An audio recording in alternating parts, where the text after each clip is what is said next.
Well, we are officially at Halloween week, All Hallows week, if you will.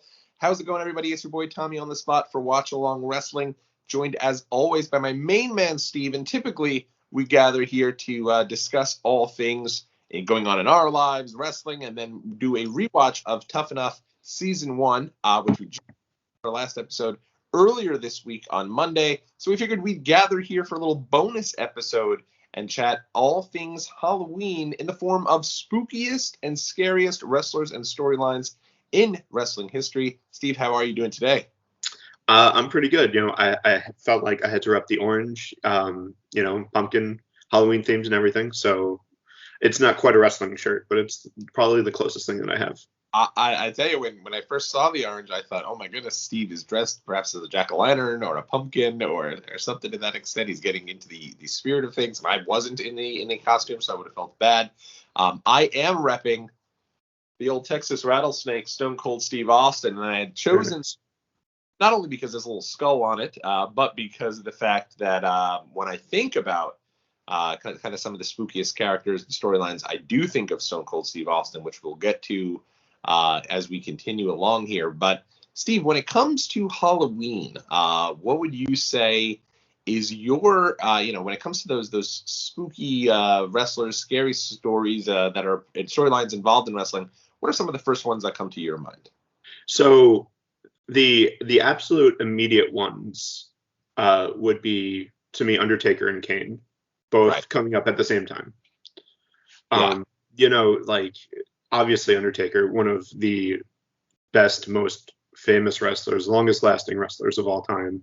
And having the gimmick that for the most part was very much in that kind of dark, gothic, brooding, gimmick storyline. Absolutely. Yeah. I think, Undertaker for me, when I first saw him, because of the fact that he was so he didn't have the real facial features and the facial expressions you'd expect out of the wrestlers there.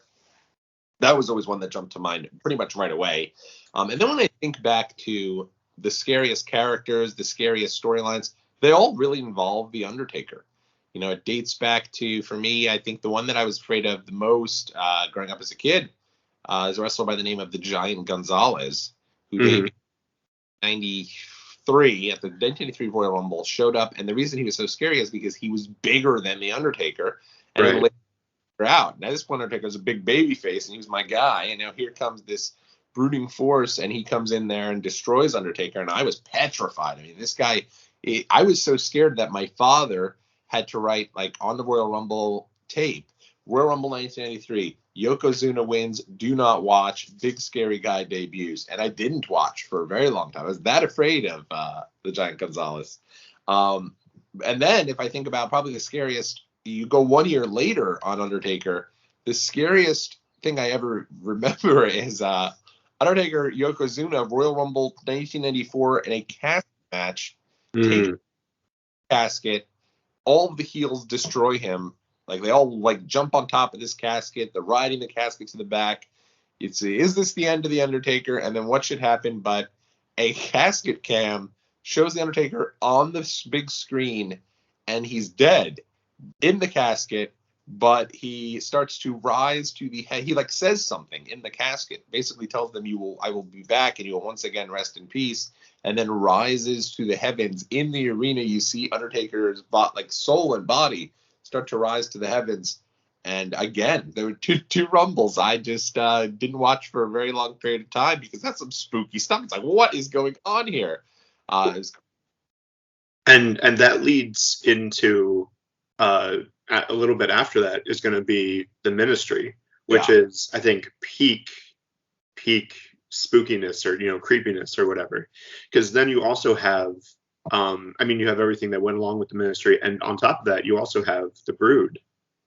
Right. Yes. I mean, the so Undertaker. Right when I think of Ministry, the inspiration of Stone Cold shirt is the time when he hangs Austin on the Undertaker symbol, and then rides up, and Stone Cold's sitting there, and Stone Cold, who's like this big badass guy, you've never seen any sort of any sort of peril in him at all, is looking scared as shit. Like, he is like, oh my God, I'm hanging here for my doom here. But then you're right. I mean, Gangrel, the minute you had Viscera, who was made, captured him and taken his soul, so he had like flipped up eyes and he looked crazy. Midian, who they actually sacrificed, the former Phineas Godwin, with they like cut his chest, and legitimately on an episode of Raw, like cut his chest. Just like some really out there stuff where had you going like, I don't know what's going on here. This is too much. Also, things that would absolutely positively not fly today in today's WWE. Like, you had people like and Stone Cold wasn't the only one that they hung either. They did that to Boss Man. They did that to a couple of different people where they just like straight up hung them in the middle of the ring or like somewhere close. Boss Man was at WrestleMania 15 and they like had him hanging there, zoomed in on his face, legitimately had him hanging, and then went to like a commercial for the next month's pay-per-view. Yeah. Like, it's just no big deal. Like, and in kayfabe, this guy's just straight up died by hanging. Yeah. And I mean, this, thank God, this was before things like obviously Owen Hart passing away, but it was because when that occurred and it was part of the storyline. I remember when we first heard about Owen Hart passing away, we were just like, well, maybe he's going to make a run at the end of the night and Stone Cold and yeah, and that's the unfortunate thing where they had done that so many times, where like it was a tough separation between fact and fiction. Because they also had Jim Ross do the, we are very concerned here for the health of the Big Boss Man. We don't know what happened to him yesterday. He was hung at WrestleMania, and it's like he did the skit, the serious JR voice, where they'd clearly be wanting you to think at home, oh shit, this is real. This is no longer a part. That when he's the guy to get on there and tell you about some of these things, like Brian Pillman's death or Owen Hart's death, you were sitting there going, I don't know. And I guess the other transition there, kind of transitioning and hearkening back to Kane, would be the day that Brian Pillman passed away was on the day of Bad Blood 1997 when Kane made his debut. What were some of your first thoughts when you first saw Kane as the brother of the Undertaker? I instantly fell in love, and like he, as a young man on the cusp of getting into wrestling, like I think that was what did it for me, was seeing Kane and walking, and just this big monster of a guy with the mask and just his whole thing, and I was like, this is wrestling. I want this. I don't know like what this is entirely yet, but I want to know more about this. Yeah. For me, I mean, I remember, the show, sitting there the whole night, depressed because Brian Pillman had passed away and it was sad. And then later on that night, the lights go out, that creepy music with that music, and then the huge explosion. Out comes Paul Bearer leading Kane out there. Kane looks just like an absolute monster. I'd say probably more original Kane, I think, is probably more of a straight up monster than anyone. And I remember just sitting on the couch. I was with our friend Al, and losing my mind over it and being like, oh my God, this guy looks just scary as all hell. And the idea that he was like, he'd run through everyone. Similarly, I guess, to how Undertaker when he first started, but he was never showing any signs. I mean, he was in the Inferno match with Undertaker and was set on fire and was just kind of backing up. He wasn't even like running for his life. He wasn't even anything. He was literally just backing up, arm on fire. It was like the way they had Kane go in the beginning. And I always thought that the Kane storyline was probably, and I don't know this, but it felt like it was something that was going to be, a short-term deal. Like, let's have this guy come in there, he'll lose to Taker at Mania, and he's done. But a kudo to him, the character lasted for, still around today. Yeah, I mean, mostly. And that's like, a lot of these guys had, the ones that were either rebranded as a different gimmick or, I mean, obviously, he was, Glenn Jacobs was Isaac Yankem beforehand. So, or, and there, I think he was Fake Diesel, right? Oh, little gnat that just came by. He was Fake Diesel. He was. So, but you didn't know him. Like, it's not like nowadays, where if you were to have a new kind of creepier, spooky character introduced, like what happened with the Fiend, essentially, like it is, who it is. But back, at least, between, there was less of a emphasis on, kayfabe versus reality. And, prior to the internet, in most instances, you had no idea who these people were or any sort of backstory or other interaction with them, which I think added to the creepiness because, they were the character. Right. It was like, oh my God, look, this guy is actually the size of the Undertaker. And I think, bless you, a little. Yeah, it had a, I think that really did. It did lend to it. Any other spooky characters outside, bless you, as the Undertaker, other than Undertaker and Kane, or storylines that kind of spooked you out there a little bit, that you remember particularly? I do remember the Boogeyman. Oh yes, oh God, yes, the Boogeyman. Which it was, the thing is that he came at the wrong time, because it was, as I feel like WWE was moving away from more out there gimmicks and more kind of grounded storylines. And then you just have this guy coming around that would eat worms and bust out of the ring, out of nowhere, and, do all of these crazy things. And, on top of it, I don't remember that he was a particularly good wrestler. No, he wasn't. I do remember he.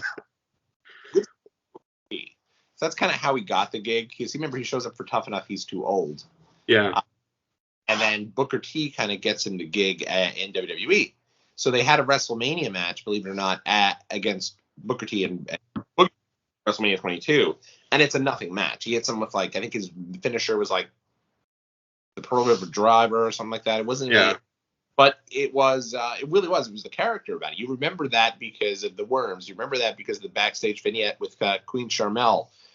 They did enough to where if Boogeyman shows up, Boogeyman to this day still shows up and does a little silliness and, I'm coming to get ya and all that stuff. Yeah. And, I remember when I went down in Orlando for the WrestleMania 36 ticket release party, which you can check out in the archives, the vlog for that.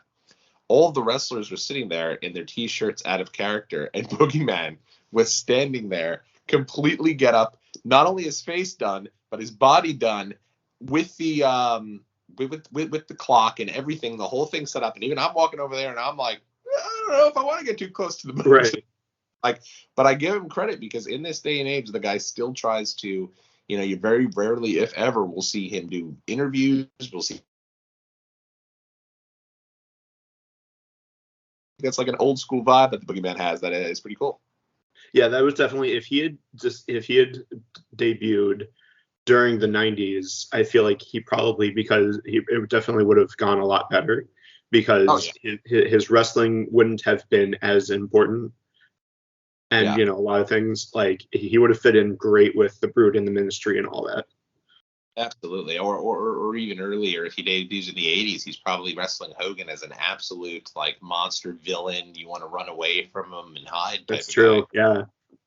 If I'm thinking about, for me, probably the scariest wrestler I'd ever had in my life. Well, I had two instances. One, probably the scariest wrestler that literally made me turn off the TV, was Papa Shango when I was very little, 4 or 5 years old, maybe earlier.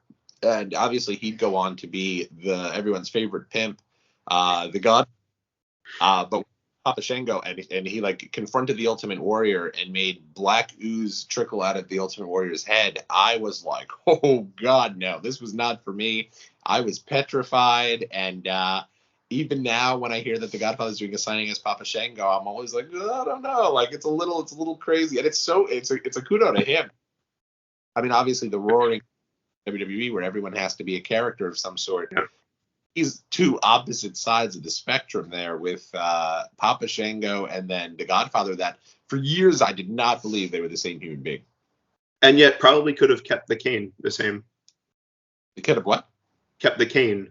Like when he was Papa Shango, he had like the voodoo, like wand or, whatever. Probably just took the head off of it and was like, okay, this is my pimp cane now. Absolutely. And then probably, and this isn't exactly a spooky story as much as it is. I definitely thought in the mid '90s, Sid, who was Sid Justice, Sid Vicious, and then became Psycho Sid. I legitimately thought, like, man, that some bitch is legitimately psycho. And I remember I had gone to a signing in 1995 or six, and it was supposed to be Ahmed Johnson, but he got hurt, so Ahmed was unable to signing. We were able to find a suitable replacement, and that Psycho Sid music came out to great fanfare. And I was like, absolutely not. That guy is psycho. Nothing's going to stop him from destroying me. And I refused to meet. Even after the fact, when my, I think at the time, 5-year-old sister had no issue going over and meeting him and got a big hug from the psycho one, I was still having none of it. But that's, if you, I think that part of it now is such an interesting piece of the idea that you had these characters that were doing such a good job portraying their roles that you stopped and wondered when, I know this is fake, but no, I don't know about that guy. You know? Right. Yeah, exactly. Like, well, I mean, if you, to that point, then the scariest wrestler would probably have to be New Jack. Yes. Because literally, like, the man was actually like, you never know, like, if he's just going to straight up kill a guy in the ring. Yeah. I'll never forget, we were at you and I were at a show where New Jack pulled a kid in the ring and let him, like, hit somebody with, like, a weapon, and then afterwards he posed with the kid holding up the Singapore cane or something. We were both like, whew, not my son. No. Nope. Like, you don't know. The kid accidentally trips on New Jack's shoe. New Jack might lay his ass out and carve him up with a pizza cutter, and would be very true to the character of New Jack. Right, exactly. And it's like, and that is a perfect point of how much acting was New Jack actually doing in the ring, and how much was it just him being him? Exactly. Yeah. So that was those are some of our favorite spooky and scary storylines. Any other ones you could think of, Steve? I would say two kind of honorable mentions, which would be that they're kind of similar, but it's because I have this affinity for the kind of gothic characters, and it's kind of two sides to the same coin, I feel, and it would be Kevin Thorne. Oh God, throwback, yeah. Yeah, and Mordecai, who were played by the same guy. Right, exactly. I love that, you know, he had to kind of, you know, I don't love it because I think he could have gone far again if he had debuted right place, right time. Because that's a total, if he just debuts as Mordecai, he would be a great person to set against the Ministry. Yeah. I think Mordecai, when he first debuted and he's in that room doing a promo with, like, all the candles around him, I was like, he's going to be the next Undertaker. Like, this is the heir apparent. Like, he's incredible. He's amazing. And they didn't do too much with him. And then, when he shows up with Shelly Martinez, and they're both, he's Ariel is his manager on ECW. That was one of the few bright spots of the WWECW, was this guy who was, he looked so badass and he was great. And I mean, again, like, he was pretty good in the ring. Like, it wasn't like the type of thing where he was just the gimmick and then horrible. It was just that because WWE was kind of moving away from that type of gimmick and that type of storyline, they just didn't know what to do with him. Yeah, it really was. It was definitely. I think you're right. If he debuts just a few years earlier, I think he gets a better run there for sure. Because you think about the Attitude Era, even, you didn't necessarily have to have the greatest in-ring skills, and as long as you had a good character, you were gold. You think Gang. When I first saw Mordecai, I thought that was a repackage to Gangrel. I was like, he looks a little bit like Gangrel. Yeah. And then I'd say probably my other one. I don't know if this is a spooky character or storyline, but it definitely hit close to home at the time, and it certainly was not a good taste storyline. I'm talking about the time when Muhammad Hassan was feuding with the Undertaker in 2005, right before their match at the Great American Bash, and they actually had what would appear to be terrorists attack the Undertaker and take him out of the ring. And the angle was not only was the angle dropped by UPN, it was not shown in the UK because this was right after that. I think there was some bombings in the UK. In London, yeah. London. And then they killed off the character. And I think to this day, that match at Great American Bash was supposed to be Muhammad Hassan against The Undertaker. It was Muhammad Hassan against The Undertaker. Undertaker beats him. He goes on to face JBL. I think it was in 2005. Could be wrong on that. No, it wouldn't have been JBL. Whoever it was. He goes on to face the title at SummerSlam. And I do think, without question, it was supposed to be Muhammad Hassan going on and winning the title at SummerSlam 2005. They loved that character. They did so much with that character. But I mean, even when from when that character first debuts, and those guys were great in their roles, but it was like, I don't know, like, it wasn't even 3 years removed from 9/11. It felt just like, I don't know that we should be going here. And then certainly when they had all the kind of the guys in masks taking out the Undertaker back.